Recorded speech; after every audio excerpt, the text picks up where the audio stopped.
ये कहानी world war 1 की है, जिस वक्त पूरी दुनिया जमीन के लिए आपस में लड़ रही थी। द मूवी नगरी प्रस्तुत 1917। कहानी की शुरुआत में विलियम स्कॉफील्ड और टॉम ब्लेक नाम के दो ब्रिटिश सिपाहियों को दिखाया जाता है, जो एक जगह आराम कर रहे होते हैं। तब उन्हें एक दूसरा सिपाही आकर कहता है, तुम दोनों को जनरल ने बुलाया है। विलियम और टॉम तुरंत जनरल के पास चले जाते हैं। जनरल टॉम और विलियम को कहता है, दक्षिण पूर्व की तरफ हमारी जो 2nd बटालियन है, वहां पर तुम्हें एक मैसेज लेकर जाना है। दरअसल 2nd बटालियन के चीफ कर्नल मैकेंजी ने पिछली बार बताया था, उन्होंने वहां के जर्मन्स को हरा दिया है। वो जर्मन्स वहां से पीछे हट गए हैं, इसलिए कर्नल मैकेंजी कल सुबह 2nd बटालियन को लेकर आगे बढ़ने वाले हैं। लेकिन कर्नल मैकेंजी नहीं जानते कि ये जर्मन्स की एक चाल है। जर्मन्स ने वहां से 9 मील की दूरी पर एक नया मोर्चा बनाया है और वो चाहते हैं कि हमारी 2nd बटालियन उन पर हमला करे। लेकिन अगर हमारी 2nd बटालियन उन पर हमला करती है तो हमारे उस बटालियन के पूरे 1600 सिपाही मारे जाएंगे।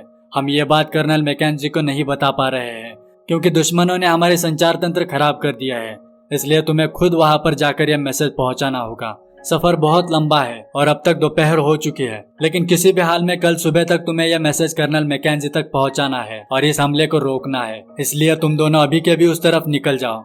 टॉम और विलियम दोनों तुरंत 2nd बटालियन की तरफ जाने के लिए निकलते हैं। टॉम का भाई भी 2nd बटालियन में है, इसलिए वो जल्द से जल्द वहां पर पहुंचना चाहता है। टॉम और विलियम दोनों ट्रेन से होकर आगे जा रहे होते हैं। तब उन्हें वहां पर एक सिपाही मिलता है। वो इन दोनों को 2nd बटालियन की तरफ जाने के लिए शॉर्टकट रास्ता बताता है और कहता है, यहाँ से बाहर निकलने के बाद दुश्मन कभी भी तुम पर हमला कर सकता है और आगे जाकर तुम्हें दुश्मन की जमीन से होकर आगे जाना पड़ेगा, इसलिए तुम दोनों को संभल कर जाना होगा। ट्रेन से बाहर निकलते ही टॉम और विलियम नो मैंस लैंड से आगे बढ़ने लगते हैं। नो मैंस लैंड यानी उस जमीन पर अभी तक किसी भी देश का अधिकार नहीं है और ऐसी ही जमीनों के लिए बहुत सारे देशों के बीच ये लड़ाई चल रही है। अब टॉम और विलियम नो मैंस लैंड से आगे बढ़ने लगते हैं। यहाँ से सफर करना इनके लिए आसान नहीं है क्योंकि दुश्मन कभी भी इन पर हमला कर सकता है। कभी कभी ऊपर से दुश्मनों के फाइटर प्लेन्स भी जाते हुए दिखाई दे रहे होते हैं। इन सब से अपने आप को छुपाते हुए विलियम और टॉम दोनों आगे बढ़ रहे होते हैं। आगे चलकर वो दोनों जर्मन्स के मोर्चे तक पहुंच जाते हैं। उन्हें वहां पर पता चलता है जर्मन्स इस मोर्चे को छोड़कर कुछ देर पहले ही यहाँ से जा चुके हैं, यानी इन दोनों की किस्मत अच्छी है। अगर जर्मन्स यहाँ पर होते तो इन दोनों का बचना मुश्किल था। जब वो दोनों तलाशी लेते हुए ट्रेन से आगे बढ़ रहे होते हैं तब उन्हें वहां पर एक बंकर दिखाई देता है। टॉम और विलियम दोनों उस बंकर के अंदर चले जाते हैं। जर्मन्स तो वहां से जा चुके होते हैं, लेकिन उन्होंने बंकर के अंदर एक बॉम्ब लगाया होता है और उस बॉम्ब की ट्रिप वायर रास्ते के बीच में बांधी होती है, यानी अगर किसी का पैर उस ट्रिप वायर को लगा तो बॉम्ब के बड़े से धमाके के साथ वहां पर मौजूद सारे लोग मारे जाए। लेकिन विलियम उस ट्रिप वायर को देख लेता है, पर तभी एक चूहा इन दोनों से डरकर भागता हुआ उस ट्रिप वायर से जा टकराता है और एक बड़े से धमाके के साथ टॉम दूर जाकर गिरता है। जैसे तैसे टॉम उठकर खड़ा होता है, लेकिन विलियम उसे कहीं दिखाई नहीं देता। टॉम विलियम को आवाज लगा रहा होता है। तभी विलियम टॉम को मलबे के नीचे दबा हुआ दिखाई देता है। टॉम विलियम को मलबे से बाहर निकालता है। बम के धमाके की वजह से बंकर अब धीरे धीरे ढहने लगता है। टॉम और विलियम दोनों तुरंत बंकर से बाहर निकलते हैं और दुश्मन के बिछाए जाल से बाल बाल बच जाते हैं। अब ये दोनों फिर से अपने सफर के लिए आगे बढ़ते हैं। जब वो जर्मन्स के मोर्चे से बाहर निकल रहे होते हैं तब उन्हें वहां पर तोप जैसे बड़े बड़े हथियार और उसका वेस्ट मटेरियल दिखाई देता है। जर्मन्स ने यहाँ से जाते वक्त उन बड़े बड़े हथियारों को तबाह कर दिया होता है। टॉम और विलियम उस मोर्चे से बाहर निकलकर एक छोटे से जंगल से जा रहे होते हैं। वो दोनों आपस में बातें कर रहे होते हैं। दरअसल टॉम को पिछली बार की लड़ाई के दौरान बहादुरी के लिए एक मेडल दिया गया था और ये दोनों उसी के बारे में बातें कर रहे होते हैं। अब जबकि ये दोनों इस बार भी बहादुरी का काम करने जा रहे हैं, यानी दुश्मन के इलाके से होते हुए अपने जान पर खेलकर अपने 1600 सिपाहियों की जान बचाने के लिए जा रहे हैं। इसलिए विलियम टॉम से कहता है, शायद इस बार भी तुम्हें बहादुरी के लिए मेडल जरूर मिलेगा। और साथ में वो पूछता है, वैसे तुमने पिछले मेडल का क्या किया? तब टॉम कहता है, मैंने उस मेडल को एक बोतल शराब के बदले एक फ्रांसीसी कप्तान को दे दिया। यानी एक बोतल शराब के लिए टॉम ने उस मेडल को बेच दिया होता है। तब विलियम पूछता है, आखिर तुमने ऐसा क्यों किया? तब टॉम कहता है, इस युद्ध के माहौल में इंसान के जान की कोई कीमत नहीं है। वो मेडल तो सिर्फ एक टीन का टुकड़ा था। अगर मुझे कुछ हो जाए तो मैं उस मेडल का क्या करूंगा? कम से कम उस मेडल के बदले मुझे एक बोतल शराब तो मिली। इसी तरह बातें करते हुए वो दोनों एक वीरान फार्म हाउस के पास आ जाते हैं। उस फार्म हाउस के अंदर दुश्मन सिपाही भी हो सकते हैं, इसलिए दोनों सावधानी से आगे बढ़ने लगते हैं और उस फार्म हाउस के अंदर बाहर चारों तरफ देखते हैं, लेकिन वहां पर कोई नहीं होता है। अब तक के सफर के बाद उन दोनों को बहुत भूख लगी है, इसलिए वो दोनों घर के अंदर खाने के लिए कुछ ढूंढने लगते हैं, लेकिन उन्हें कुछ भी नहीं मिलता। विलियम को कुछ आवाजें सुनाई देती है, इसलिए वो बाहर आता है। तब उसे मैदान में एक गाय दिखाई देती है और वहीं पर एक बाल्टी में दूध रखा होता है। विलियम दूध पी लेता है और थोड़ा दूध अपनी पानी की बोतल में भर लेता है। इतने में 2 ब्रिटिश फाइटर प्लेन एक जर्मन फाइटर प्लेन पर हमला करते हुए वहां से गुजरते हैं। हमले की वजह से जर्मन फाइटर प्लेन क्रैश होकर गिर जाता है और तेजी से टॉम और विलियम की तरफ आता है। उस प्लेन में आग लगी होती है। उसका पायलट अंदर फंस चुका होता है। विलियम और टॉम तुरंत उस पायलट को बाहर निकालते हैं। विलियम टॉम से कहता है, ये हमारा दुश्मन है, हमें इसे गोली मार देनी चाहिए। लेकिन टॉम कहता है, हम ऐसा कुछ नहीं करने वाले, जाओ जाकर वहां से इसके लिए थोड़ा पानी लेकर आओ। विलियम तुरंत पानी लाने के लिए जाता है और जब वो पानी भर रहा होता है तब उसे टॉम की चीख सुनाई देती है। इसलिए वो पीछे मुड़कर देखता है जहाँ उस पायलट ने टॉम के पेट में छुरा मार दिया होता है। विलियम तुरंत उस पायलट को मार देता है और टॉम के पास आता है। विलियम टॉम को उठाकर ले जाने की कोशिश करता है, लेकिन टॉम कहता है, मैं आगे नहीं जा पाऊंगा, आगे का सफर तुम्हें खुद ही तय करना होगा। और कहता है, वादा करो तुम समय रहते वहां पर पहुंचकर मेरे भाई की जान बचाओगे और साथ ही मेरी माँ को एक चिट्ठी भी लिखोगे। तब विलियम कहता है, हाँ मैं सुबह होने से पहले मैसेज लेकर पहुंच जाऊंगा और तुम्हारी माँ को चिट्ठी भी जरूर लिखूंगा। आखिर टॉम की वहीं पर मृत्यु हो जाती है। इस बात का विलियम को बहुत दुख होता है, लेकिन उसे अब निकलना होगा। इसलिए विलियम टॉम की अंगूठी और चेन ले लेता है ताकि उस अंगूठी और चेन को टॉम के भाई को एक निशानी के तौर पर दे सके। उस वक्त वहां पर 2 ब्रिटिश सिपाही और उनका कैप्टन आता है। दरअसल वो कैप्टन अपनी टुकड़ी को लेकर फार्म हाउस के नजदीक के रास्ते से जा रहा होता है, लेकिन रास्ते में पेड़ गिरने की वजह से उनकी गाड़ियां वहां पर रुकी होती है। वो कैप्टन विलियम से पूछता है, तुम कहाँ जा रहे हो? विलियम कहता है, मैं 1st बटालियन से आया हूँ और 2nd बटालियन के लिए एक मैसेज लेकर जा रहा हूँ।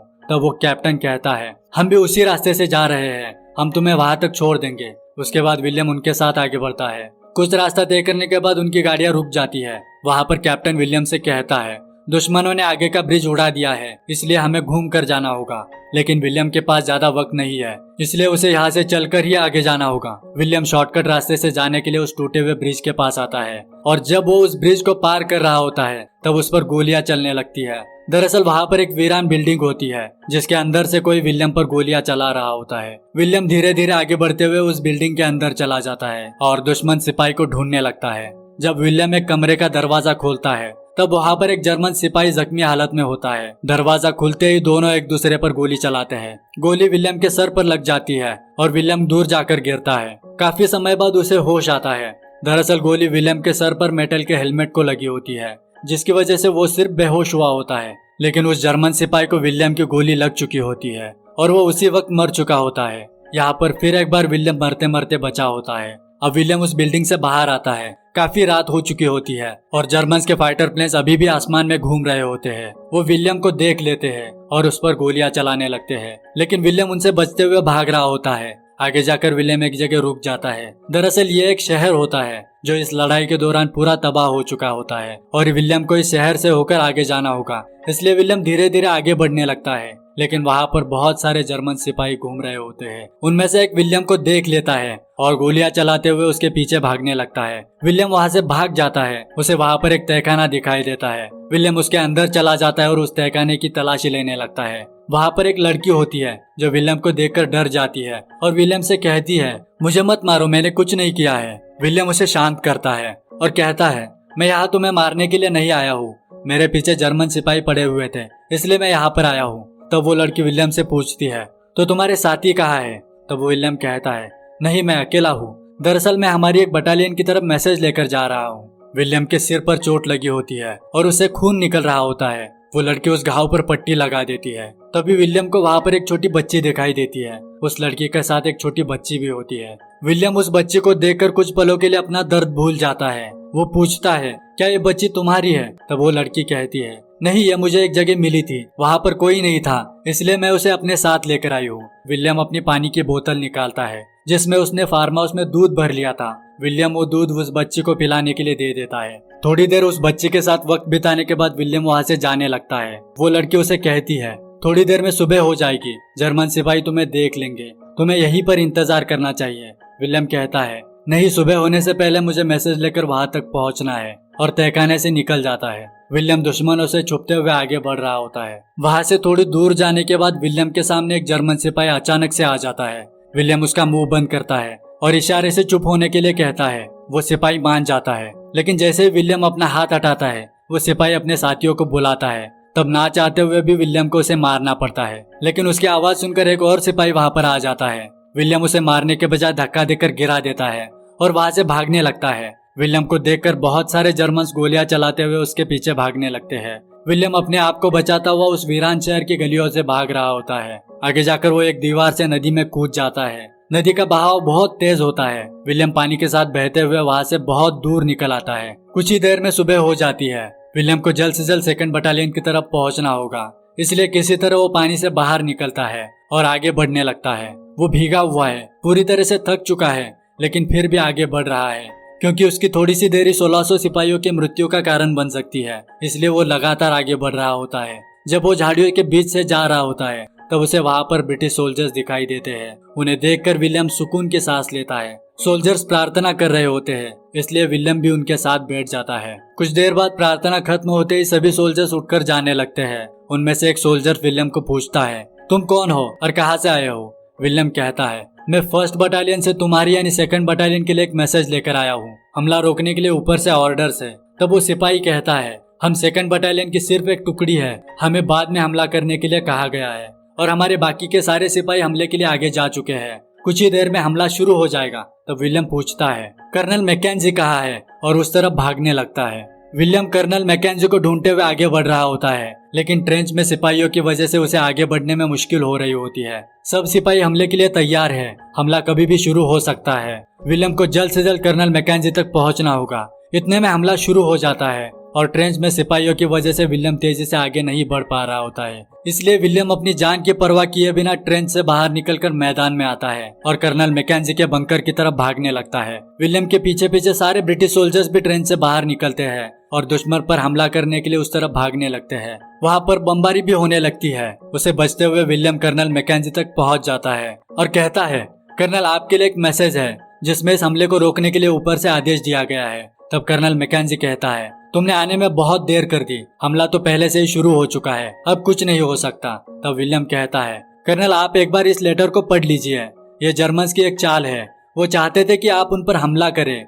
ये सुनकर कर्नल लेटर को पढ़ लेता है और तुरंत हमला रोकने के लिए कहता है। सभी सिपाहियों को वापस बुलाया जाता है और इस तरह विलियम की वजह से 1600 सिपाहियों की जान बच जाती है। उसके बाद विलियम टॉम के भाई को ढूंढता है। उसे कहता है, मैं 1st बटालियन से तुम्हारी बटालियन के लिए एक मैसेज लेकर आया था। मेरे साथ तुम्हारा भाई भी था, लेकिन रास्ते में एक हादसे की वजह से उसकी मृत्यु हो गई। ये बात सुनकर टॉम के भाई को बहुत दुख होता है, लेकिन उसे टॉम पर गर्व भी होता है क्योंकि टॉम अपने देश के जवानों को बचाने के लिए शहीद हो गया था। उसके बाद विलियम टॉम के भाई को टॉम की अंगूठी और चेन दे देता है और कहता है, यहाँ से वापस जाने के बाद मैं तुम्हारी माँ को चिट्ठी भी लिखूंगा। और विलियम वहाँ से थोड़ी दूरी पर जाकर एक पेड़ के नीचे बैठ जाता है और अपने फैमिली की तस्वीर निकाल कर देखता है। दरअसल ये वक्त ऐसा था जिसमें सभी देश जमीन के लिए आपस में लड़ रहे थे और इस लड़ाई में बहुत सारे मासूम लोगों ने अपनी जानें गंवाई थी। इसी के साथ ये कहानी समाप्त होती है। आपको ये कहानी कैसी लगी लाइक और कमेंट करके जरूर बताइए। मिलते हैं अगले कहानी के साथ, तब तक के लिए be safe and keep watching.